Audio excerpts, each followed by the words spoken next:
잊을만 하면 다시 불거지는 연예계의 이 불법 약물 대리 처방 의혹을 한번 좀 이야기해 보도록 하겠습니다.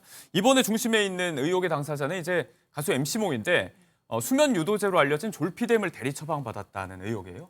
맞습니다. 그러니까 연예인들의 경우에 뭐 불규칙한 생활을 하다 보니까 이 수면 유도제를 찾는 경우가 굉장히 예. 많은데 본인 명의로 이 처방을 받으면 문제가 없습니다. 그런데 문제는 본인의 매니저에게 예. 너의 이름으로 약을 타와서 좀 나를 음. 달라라고 이야기를 했다라는 예. 것이 지금 전 매니저의 입에서 나온 주장입니다. 네. 물론 사실 여부는 확인을 해봐야 되겠지만 이것이 어떠한 폭로를 통해서 알려진 것이 아니라 전 매니저가 다른 매니저와 통화를 하는 녹취가 외부에 예. 공개가 되면서 자연스럽게 이런 것이 공유된 것이 알려지게 된 것이죠. 네. 그래서 일단은 매니저의 이름을 통해서 대리 처방받았다라는 의혹을 받고 있는 것이고 이것이 사실이라면 당연히 처벌 대상이 됩니다. 네, 지금 수사가 들어와 있는 상태인데 고발이 된 상태인데 MC몽 씨 입장 같은 경우는 이제 이 녹취가 조작이 됐다라고 의혹을 전면 부인을 했다가 관련 정황에 대한 추궁 보도가 계속 있으니까 어쩌면 한두 알 정도는 받았을 수도 있겠다 이렇게 이야기를 좀 바꿨어요.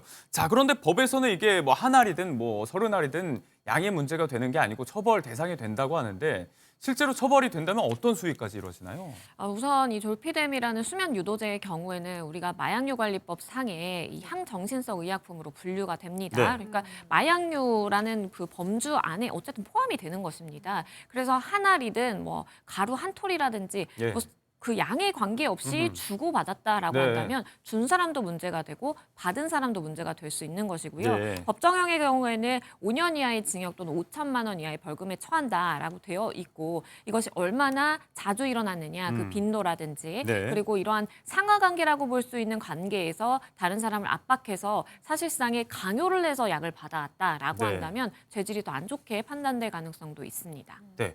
이 와중에 MC봉 씨가 최근에 다른 맥락으로 또 뉴스에 소환된 일이 있었는데 어제였죠. 이 성유리 씨의 남편 전 프로골퍼 안성현 씨가 코인 상장 부정 청탁 관련 혐의로 재판을 받고 있는데 2심 무죄로 1심의 판결이 뒤집혔습니다.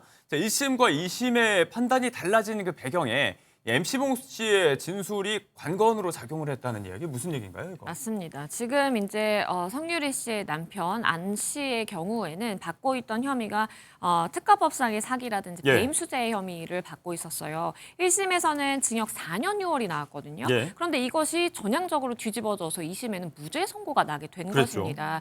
그 이유를 판단을 해보니까 1심에서는 1심 재판부가 MC몽 씨의 진술을 굉장히 신빙성을 높게 이제 판단을 했습니다. 예. 왜냐하면 MC몽 씨가 사실상 이런 코인 상장을 크게 한번 좀 해보자라는 투자 제안이라든지 그리고 그것을 위해서 이제 로비의 예. 창구로서 사실 역할을 했다라는 것을 옆에서 지켜봐왔다라는 예. 취지의 진술을 1심에서 했거든요. 네. 그런데 이게 2심에 가면서 조금 추궁이 이어지자 MC몽 씨의 말이 바뀐다라든지 아니면 좀 흐지부지하게 말을 흐린다라든지 이런 태도가 목격이 된 거예요. 네. 그러다 보니까 2심 재판부는 MC몽 씨의 진술이 결정적이어서 유죄 판단으로 작용을 하게 된 것인데 그것이 신빙성이 낮다라고 예. 한다면 유죄의 증거가 충분하지 않다라고 볼 수밖에 없고 결국에는 무죄 선고가 된 것으로 네. 보입니다.